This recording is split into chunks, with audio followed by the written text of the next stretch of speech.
अविनाशी तत्व एक ही है, इसमें 5 शरीर है। एक तो ये जिसको हम 70, 80, 90 किलो या 100 किलो का किसी खास उम्र का मानते हैं, इसको कहते हैं स्थूल शरीर। ये अन्न से बना है, अन्न में रहता है और अन्न में ही मिल जाएगा। हाँ, अन्न से बना है। हमारे माँ बाप ने अनाज खाया, उनका शरीर बना। अन्न खाने से उनकी पुष्टि हुई, तो पुष्टि से फिर रस बने, रस से रक्त बना, रक्त से फिर वीर्य बना, वीर्य से हम पैदा हो गए। ठीक है, अन्न से बना। फिर हमारी माँ ने अन्न खाया, उससे फिर रस गए, तो ये शरीर बढ़ा बढ़ा बड़ा हुआ। अभी हम अन्न खाते हैं तो जिंदा है, नहीं अन्न मिलेगा तो नहीं जिंदा है। ठीक है कि नहीं? ये शरीर का आधार क्या है? अन्न। और फिर जब व्यक्ति मर भी जाता है तो आप छोड़ दीजिए, मुर्दे को छोड़ दीजिए तो कीड़े पड़ जाते हैं, कीड़े खा लेते हैं, अंत में वो मिट्टी में मिल जाता है, फिर उससे अन्न पैदा होता है। तो ये अन्न से बना है, अन्न से जीवित है या पोषित है, और अन्न में इसकी परिणति हो जानी है, नाम रूप ही बदलता है, प्रकृति का अंश है। तो एक तो स्थूल शरीर, इसके अंदर एक प्राण शरीर। प्राण शरीर कहते हैं एनर्जी बॉडी, क्रिया शक्ति। प्राण माने श्वास नहीं, श्वास तो एक और प्रक्रिया है ऑक्सीजन देने की। क्रिया शक्ति, क्रिया शक्ति माने इसमें एक्टिवेटिंग पावर या एनर्जी। उसको आप ऐसे समझ पाएंगे कि जैसे किसी को लकवा हो गया, तो हाथ तो है उसका, हाथ पड़ा है वो उठा नहीं सकता, पैर है उठा नहीं सकता, है शरीर है, लेकिन उस शरीर का पर्टिकुलर हिस्सा काम नहीं करता। तो काम कराती है क्या? क्रिया शक्ति। ये बोलने के लिए भी जो भी काम आप करते हैं, हम करते हैं, ये किससे होता है? प्राण से। हमारे जितने ऑर्गन्स हैं शरीर में, 7 ऑर्गन हैं, और इनके सबका काम कौन कराता है? प्राण कराता है। फिर इसमें एक तीसरा शरीर है, मनस शरीर, जो कि इंद्रियों से ज्ञान लेता है, संकल्प विकल्प करता है, चित्त चिंतन करता है। चौथा है बुद्धि या चित्त, आप मान लीजिए, जो निर्णय करता है जीवन के बारे में, वो भी चौथा शरीर है, विचारों का बना हुआ।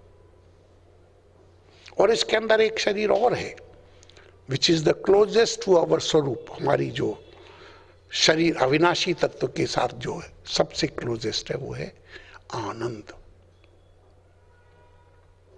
ये 5 शरीर है, हम जानते ही नहीं, हम ऐसे ही लगे हुए हैं एक ही में, जानकारी नहीं है हमको। इस शरीर को हमने डस्टबिन बना रखा है। It is nothing more than dustbin. आप माने चाहे ना माने, विचार करके देख लीजिए, ये कचरा घर है, कूड़ा घर। लोग हमारे कानों में डालते रहते हैं जो मर्जी, जो हम अपनी आंखों में डालते रहते हैं जो मर्जी, सोचते ही नहीं कि हम व्हाट इज द इनपुट, हम क्या डाल रहे हैं अपने आप में।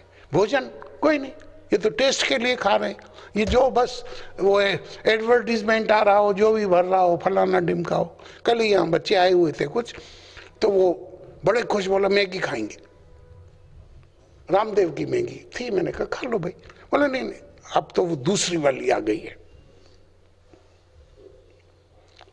अब फिर मैंने सोचा, मैं कहा मैगी तो ये भी है, मैगी ये भी है, क्या हुआ होगा।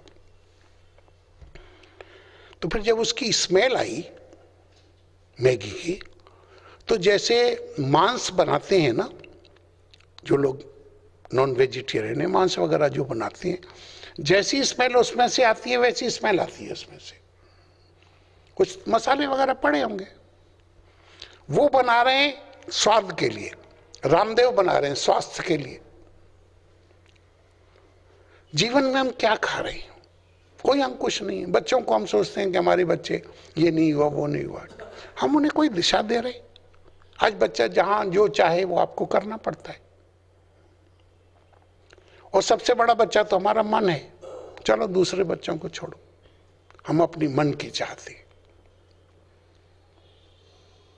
तो तीसरा है हमारा मनुष्य शरीर। चौथा है बुद्धि। ये सारे का सारा खेल, ये जितने धर्मशास्त्र हैं, जितने उपदेश हैं, ये सब बुद्धि को परिमार्जित करने के लिए हो रहे हैं। क्योंकि एक हमारे महावाक्यों में से एक वाक्य प्रज्ञानम ब्रह्म भी है।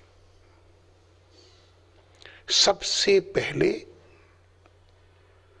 चैतन्य का प्रकाश हमारी बुद्धि को प्रकाशित करता है। शायद आपको आश्चर्य हो, शायद आपने सुना हो, शायद आपकी बुद्धि इतनी जल्दी ग्रहण न कर पाए।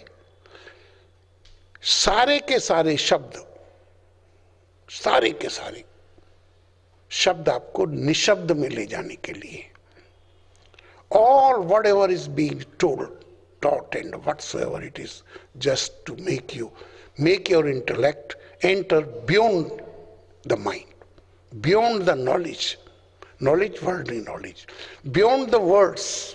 लोग बोलते हैं read between the lines. Between the lines में कुछ लिखा ही नहीं। बोलते हैं दो लाइनों के बीच में पढ़ना सीखो, वहां है क्या? एक बात, लेकिन वही सब कुछ है।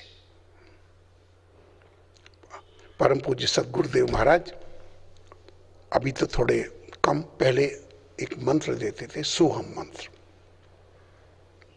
सोहम, अब सोहम क्या सोहम?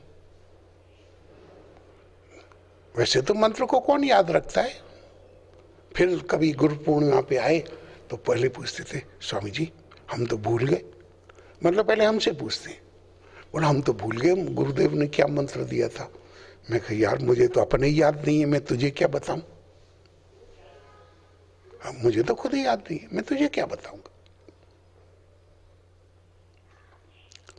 कुछ तो दिया था, कुछ ओम कोम सोम फलाने ढिमके। तो फिर 4-5 मिनट के बाद हम भी हंसते हंसते बोलते हैं, मैं कहा ये तो नहीं बोला था सोहम? बोला हाँ यही बोला था। मैं कहा क्या मतलब है सोहम का? गुरुदेव समझा देते हैं, लेकिन वो समझे तब ना। दिस इज वेरी इंपॉर्टेंट मंत्र, हाईएस्ट मंत्र है। क्या करोगे? कोनूर का हीरा ला भी दिया तो तुम कर क्या लोगे उसका? अंतिम बात बता दो। क्या अंतिम बात बता दें? तुमको पहले ही नहीं शुरू का पता। अगर बंदर के हाथ में उस तरह देवी दें तो दाढ़ी बनाएगा कि गला काटेगा अपना?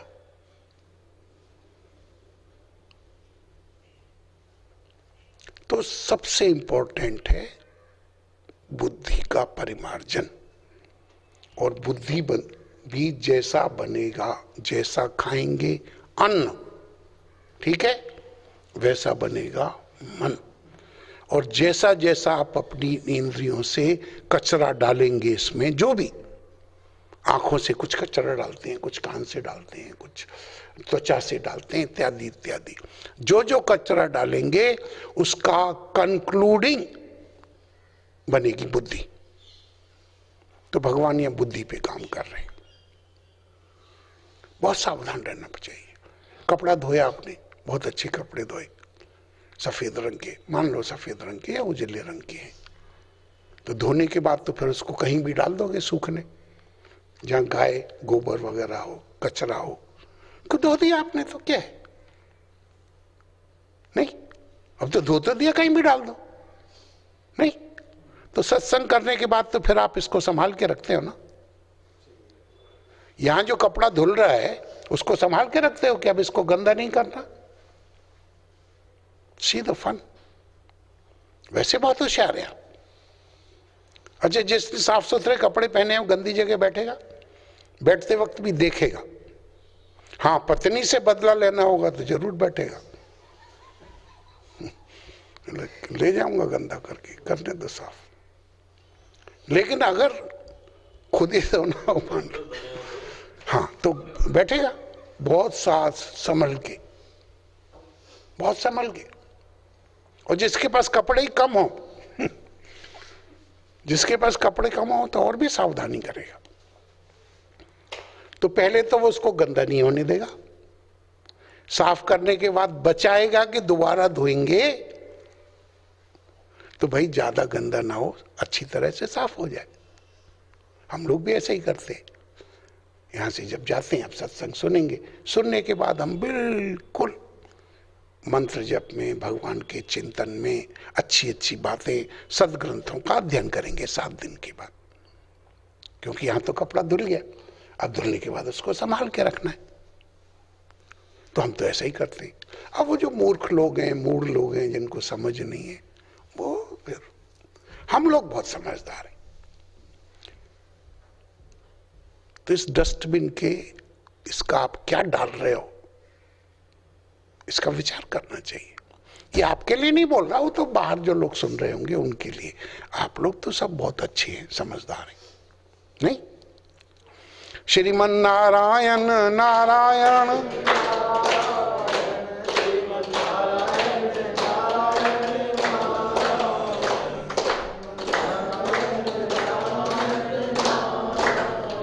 भजमन नारायण नारायण नारायण।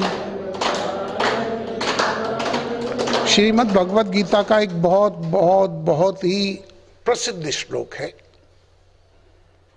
कर्मण्येवाधिकारस्ते मा फलेषु कदाचन मां कर्म फल हेतुर्भूमा ते संगोऽस्त कर्मणि। क्या मतलब है इसका?